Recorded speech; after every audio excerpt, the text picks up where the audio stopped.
Hey, what's up? Ed Lava here, and in today's tutorial, I'm going to be taking you through two-point perspective. And once again, I'm going to say that I'm no total expert when it comes to perspective, but I'm going to try to explain it in a way that is how I see it, and hopefully make it approachable for others. I have what we did last time for one-point perspective, just to kind of see where we're going to be coming from, and the difference adding another point to our horizon line is going to make. And the first thing I'm going to do is just come over here. I'm going to hide these in a new group layer. So I'm going to stick those in there and call this 1 point perspective. Then I'm going to create a new folder, call this 2 point perspective, like so, and I can just turn the other one off and it'll hide all those layers for me. The first thing I want to do now is I want to create a new perspective grid that we're going to be working off of. And to do that, I'm going to grab my line tool from our vector shapes, and how I got there is I just clicked and held on this and then selected the line tool. Now I need to choose a color for my horizon line. And we'll go with something like this. And I'm going to click and drag and hold shift. Then I'm going to hit V and move this line up. 2 point perspective works a little bit differently when you're setting up your perspective grid, but there are quite a few ways that you can do this.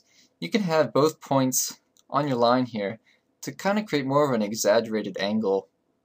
If I were to have these real close together, anything in the middle would be kind of like looking through maybe a fisheye lens or some other very wide angle lens. But you don't necessarily have to have both points on here. You could have our single vanishing point like we did before, and then you could have another point up above, which I'll be going into deeper for the next tutorial, which will be 3-point perspective, and I'll cover having points not on the line here. Turn this back off. Then I'll grab my line tool again, and I'll choose a new color. Just something that I can see very easily. I'm just going to draw a line up here.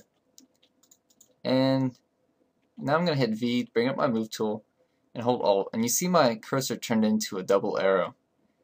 And I'm going to hold Shift and drag. And that'll create a copy of that for me. And now I can select both of these. So take one, shift click to select both of them in a row, and Alt again. Now you can see I'm creating multiple copies at once, just to make this go faster. Finish filling the document with these.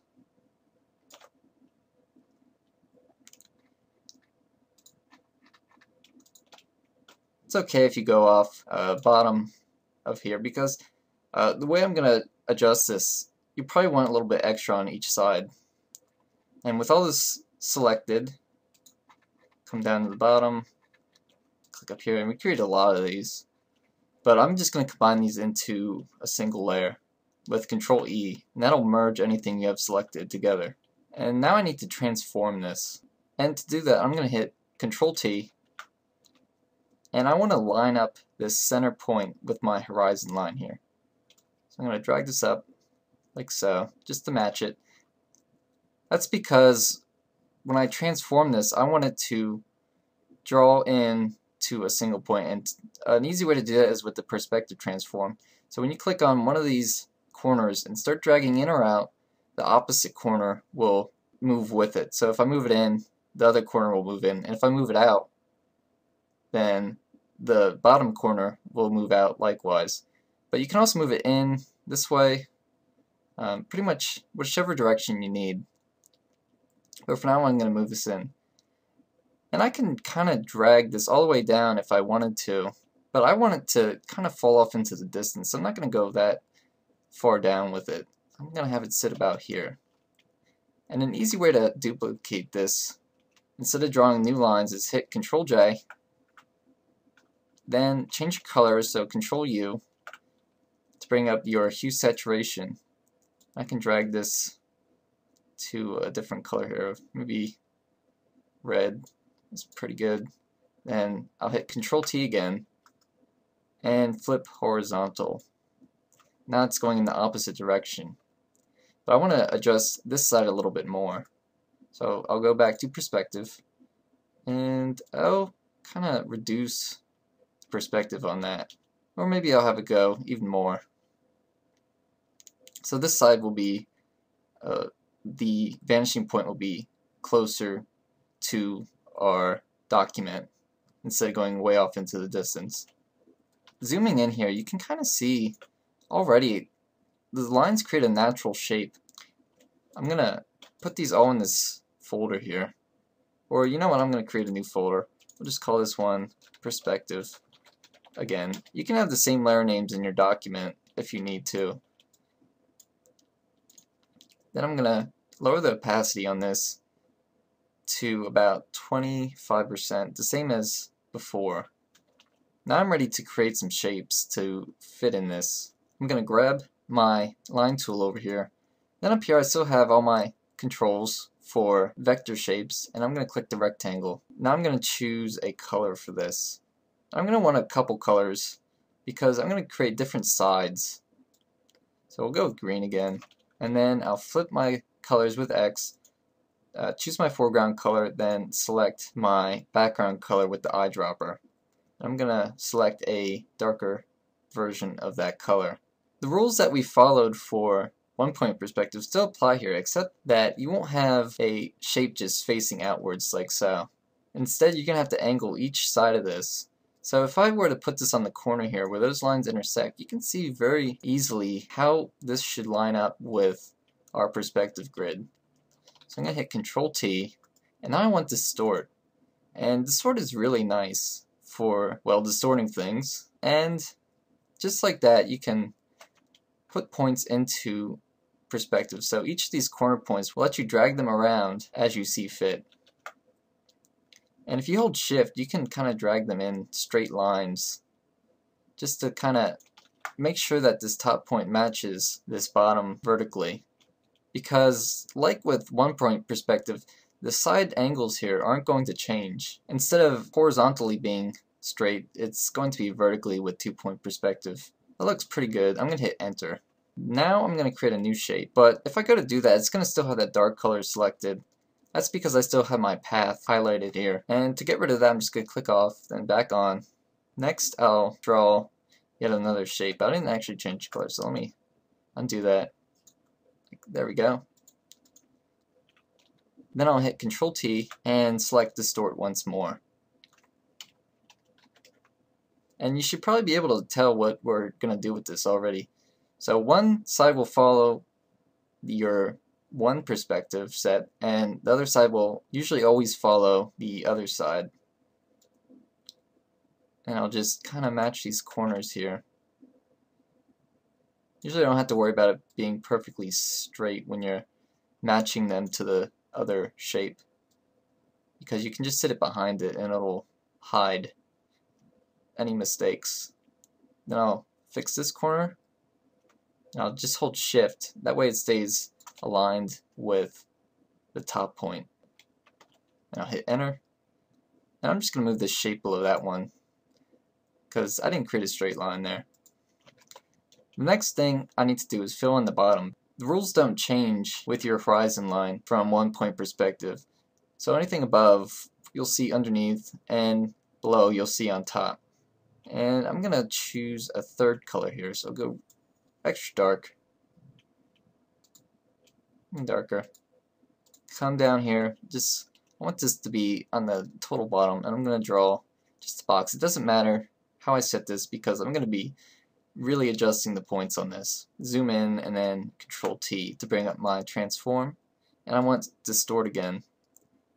And the bottom half can be a little trickier because it's the opposite of the same sides here. So this bottom back half here going along this way is going to follow my purple perspective line there, and the other side will be following the blue. So it kind of switches on you. And I'm just going to try to match here. I'm Might have to adjust a little bit, but it should eventually line up for you. And you see there it went into the corner, and this side is following the blue line, and this side is following the purple line. And so I can zoom out, and that's sitting in our 2-point perspective. Now if I were to come over here and create a shape on the side, and then kind of adjust this into perspective, like so, I don't have to worry about the top F. I'm just going to have that go off the document. I don't have to create anything else from this. It's already falling into perspective. And if I use my same rule from before, can I see a line coming off of this following the grid? And the answer to that is no. So this piece would be done over here. Now if I were to draw a shape over here where it's falling below the horizon line, now I would have to worry about part of it falling into the other direction. So I'm going to put this into perspective. I'm going to distort this. I want this to follow the side that's going in this direction. And I have to create a top on this that follows our blue line. I'll zoom out here. Then I'm going to come down here, select my shape tool again. I'm going to hit enter to deselect my path. Then I'll hit X to swap my colors, and I'll draw a new shape. And drag this below. Set it kind of over here. Then Control T and distort. And because this is going to be off the document here, I kind of want to level where I think that corner will be, then adjust accordingly. And you see, when I start dragging one corner too far in, the distort actually breaks. It won't adjust with how that is set up. So there are some limitations to distort. You kind of have to create a square shape, or else it'll start breaking. Now come back in here and just find that blue line. Need to fix that corner. Because it's so close to the horizon line, won't really be able to see too much of this. That looks pretty close. And trying to adjust this, again, if you need to distort it again, it might not work out the way you want it to. So in cases like that, if it's still a vector shape, you can take your direct select tool, then click on the actual point, and adjust that individually. There we go. Now it doesn't always have to sit like that on the sides. You could have a shape kind of here that still goes in both directions. And so I'll hide this stuff for now. We'll create another one here. And just quickly go through this. Distort those edges there. And I'm gonna have to kind of guess for this top half because my grid is further down.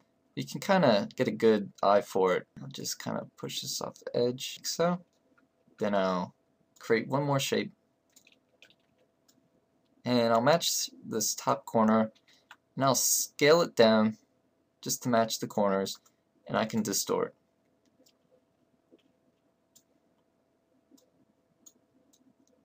Like so.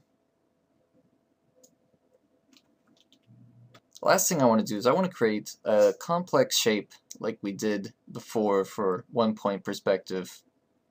And I'll turn this off, and I'll just kind of start creating something here.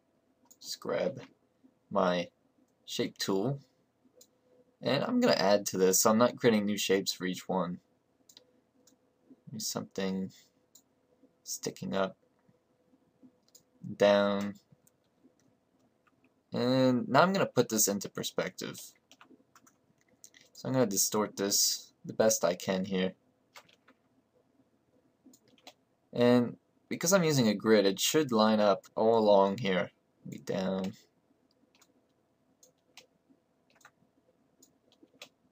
There we go. That's looking pretty good there. I'm going to hit enter and swap my colors. And just start out right around here, so I can line these two edges up just to make things a little bit easier, like so. And I'll have that stick out there, and like this. Apparently I was creating new shapes for that one. That's okay. I'll just combine that and distort. Follow along here, and you see it kind of gets longer sometimes when you adjust it into perspective. So you can always scale that back if it ends up longer than you want it to be. So I'm going to bring up my scale and then bring it in quite a bit. There we go. And I'm going to come below this layer, and I'm just going to use my line tool like I did before, because I don't want to have to sit here and keep fiddling with colors for every different side and things like that. So just to save time, I'm going to continue with the line tool from here. So I'm going to grab that and then choose an even darker color. Then I'll start up here, and just like before, just gonna follow our lines and create new faces when we create them.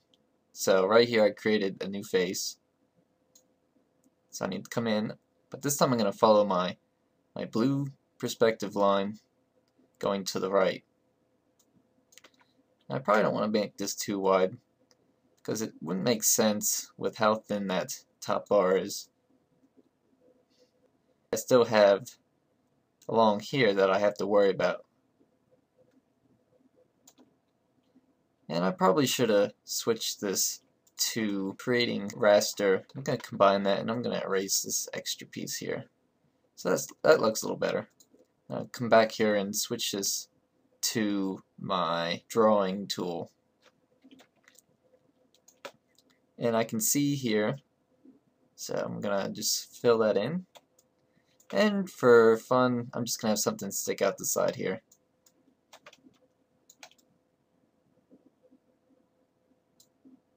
And follow that. And that'll come in following along the perspective. Now I'll fill in over here. Fill this in quickly.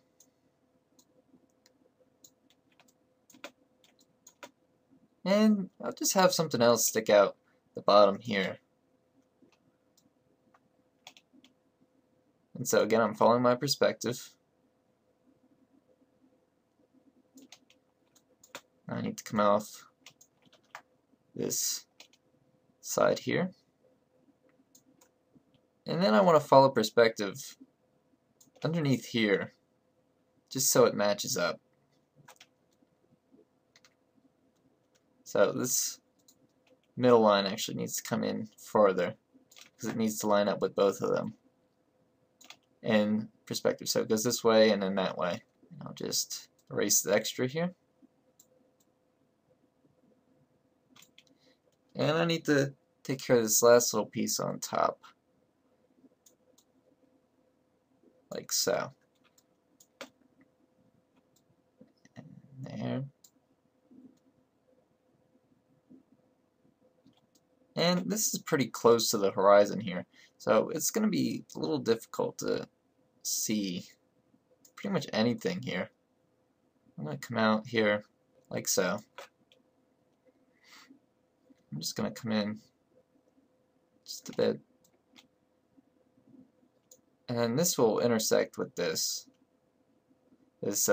big piece sticking out the side here. And this goes below the horizon line. So at the bottom here, I'm just going to have this go in this direction so I can create another plane there.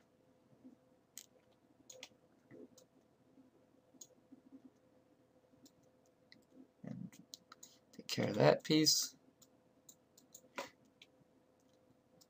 Just continuing to follow the lines based on the direction it's going. And that looks like that fills that in. So you can see, as long as you continue to follow your perspective lines, you can create just about any shape that you want. So you don't have to just stick with plain boxes. You can do whatever you can think up. And that'll just about do it for 2-point perspective. In the next one, we'll be taking a look at 3-point perspective and multiple perspectives in the same document. Until next time, thanks for watching.